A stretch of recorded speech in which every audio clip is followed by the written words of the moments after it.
Bonjour, chère famille, bonjour, chers frères et sœurs, que le nom de notre Seigneur soit glorifié.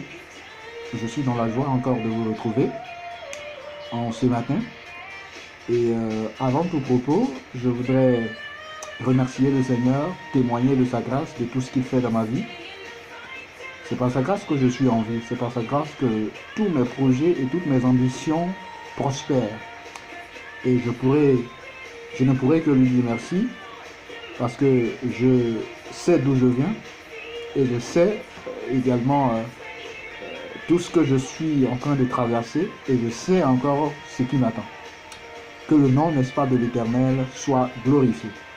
Mais bien avant, je vais lire un passage dans Deutéronome chapitre 28, verset 1, qui nous dit que si tu obéis à la voix de l'Éternel, ton Dieu, en observant et en mettant en pratique tous ses commandements que je te prescris aujourd'hui, l'Éternel, ton Dieu, te donnera la supériorité sur toutes les nations de la terre. Amen. Ce passage donc nous révèle l'obéissance qui est précédée de la bénédiction. L'obéissance qui vient avant toute bénédiction. Et l'obéissance à qui? L'obéissance à Dieu. Vous savez, notre Dieu est un Dieu qui sait tout, omniscient, omnipotent, omniprésent. Et parce qu'il sait tout, c'est lui à qui appartient le pouvoir de nous diriger, le pouvoir de nous orienter. Et puisque nous, qui sommes censés accomplir sa mission sur la terre, nous avons un plein rôle de l'obéir tout en lui restant digne et fidèle. Et bien c'est de cela que nous recevrons toute bénédiction, toute grâce, toute quiétude. Car sans l'obéissance, il ne peut avoir de bénédiction. Et à proximité, nous allons lire verset 15, qui nous dit, mais si tu n'obéis point à la voix de l'Éternel, ton Dieu, si tu n'observes pas et ne mets pas en pratique tous ses commandements et toutes ces lois que je te prescris, aujourd'hui, voici toutes les malédictions qui viendront sur toi et qui seront ton partage. Amen. La désobéissance précède la malédiction. Si tu désobéis à Dieu, si je désobéis au Seigneur, eh bien c'est la malédiction qui va s'en suivre. Chers frères et sœurs, chers amis, combien de fois avons-nous désobéi à Dieu? Il peut nous arriver de désobéir, mais le mieux c'est de revenir sur son erreur, tout en se repentant, tout en reconnaissant la désobéissance faite à Dieu. Mais lorsque nous ne reconnaissons pas notre désobéissance et que nous continuons dans la marche de désobéissance, et c'est là que la malédiction frappera à notre porte. Chers amis, chers frères et sœurs, je vous exhorte à l'obéissance. Le succès ne viendra que si nous obéissons. Le succès ne viendra que si nous sommes attachés à notre Seigneur, à ses lèvres, à sa parole. Car lorsque nous ne sommes pas attachés à sa parole, lorsque nous désobéissons à sa parole, à ses promesses, eh bien nous risquons de ne pas entrer à Canaan, comme ce fut le cas de Moïse. Nous risquons de rester en cours de chemin. Josué est rentré en Canaan, mais Moïse est resté en cours de chemin. Si tu obéis au Seigneur Jésus-Christ, tu pourras rentrer à Canaan. Canaan représente ici la bénédiction, représente la richesse, représente le succès. Tu veux le succès? Obéis à ton Seigneur et tu verras le succès. Si tu veux la malédiction, alors désobéis à ton Seigneur et tu verras la malédiction. Chers frères et sœurs, soyez bénis. Merci de m'avoir écouté et que le Seigneur soit notre partage, notre bénédiction de tous les jours. Je voudrais témoigner de la grâce du Seigneur parce que je vous avais dit que je préparais 2 événements. Le premier, c'est la caravane d'évangélisation à Abidjan et la soirée de caravane d'évangélisation au stade Félix Houphouët-Boigny. Excusez-moi pour la musique parce que je écoute du gospel. Donc ce jour est un dimanche, est un jour n'est-ce pas, des louanges et de grâces. C'est pour ça que j'ai mis le gospel et vous faire, n'est-ce pas, part de ce que le Seigneur m'a inspiré ce matin.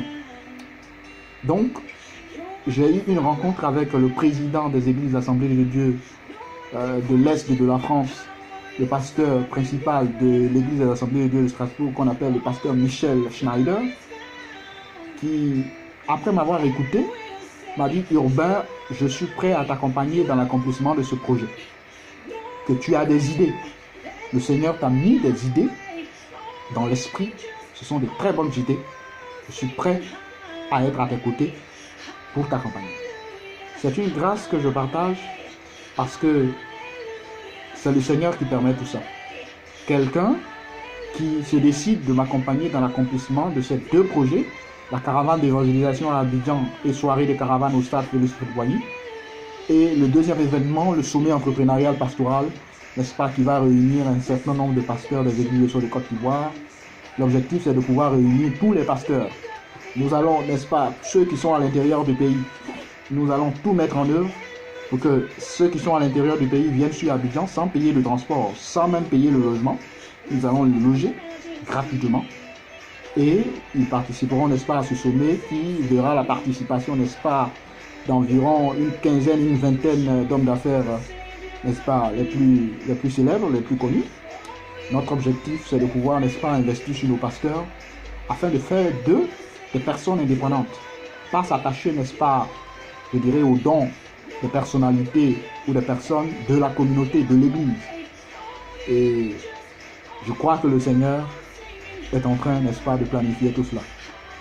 Je voudrais aussi rendre gloire au Seigneur parce que le Seigneur vient aussi d'accomplir, n'est-ce pas, une grande grâce. Mon père, qui était pasteur à l'intérieur du pays, vient d'être affecté sur Abidjan. J'ai beaucoup prié pour ça et le Seigneur vient d'accomplir une grâce parce que je serai à Abidjan, par la grâce de Dieu, cette année pour établir une société et une fondation. Et je me disais, mais si ma famille n'est pas sur Abidjan, ce sera un peu difficile, étant donné que je veux bien que ma famille s'implique aussi bien dans la société que dans la fondation. Gloire à Dieu, le Seigneur vient de faire une grâce. Mon père et toute ma famille seront sur Abidjan puisqu'ils ont été affectés à Abidjan. Donc, dès que je suis à Abidjan, je vais, n'est-ce pas, créer la société à la Chambre de commerce et d'industrie et la fondation au tribunal d'instance d'Abidjan. Et donc, nous allons, à partir de cet instant, démarrer, n'est-ce pas, les vraies affaires. Notre objectif, c'est de faire les affaires de Dieu et non faire les affaires des hommes, parce que les affaires des hommes ne sont que vanité. Notre objectif est d'accomplir la volonté parfaite de notre Seigneur Jésus-Christ en qui nous croyons. Et nous ferons en sorte que le nom de notre Seigneur soit glorifié et que la gloire revienne à notre Seigneur seul et non à la personnalité de quiconque. L'objectif étant, n'est-ce pas, de demeurer dans la voie du Seigneur comme il nous le recommande, en tant que missionnaire sur terre, pèlerin sur terre, passager sur terre. Nous ferons en sorte que le Seigneur se réjouisse de la grâce et de la mission qu'il nous a demandé d'accomplir. Soyez bénis. Mon dernier témoignage que je voudrais, n'est-ce pas, vous faire part, c'est de remercier le Seigneur pour ce qu'il fait par rapport à la société qui avance. C'est une grâce et je voudrais remercier le Seigneur pour cela. Ensuite, je voudrais aussi remercier le Seigneur pour Madame Iwalokoum qui est actuellement à Strasbourg. Je l'ai rencontrée avant-hier. Nous avons discuté, n'est-ce pas? Je vous informe que Madame Iwalokoum est celle qui me permettra, n'est-ce pas, de rencontrer un ensemble, n'est-ce pas, d'hommes d'affaires nigérians quand je serai à Lagos, au Nigeria. Nous allons rencontrer des hommes d'affaires tout simplement dans un objectif de les inviter au sommet entrepreneurial pastoral, je vous le dis. Et l'objectif étant, n'est-ce pas, pour ces hommes d'affaires d'investir sur nos pasteurs pour que ces derniers soient indépendants. Et Dieu merci, elle est là, nous avons évoqué cette question, elle a apprécié mon idée, elle m'a dit: Urbain, tu es quelqu'un qui a de grandes idées, nous ferons en sorte de faire de ces idées une réelle applicabilité. Que le Seigneur vous bénisse. Là, je suis en train d'écouter Danny Michael King. Vous écoutez. C'est un chant qui m'inspire. Que le nom du Seigneur soit béni. Merci. Au revoir.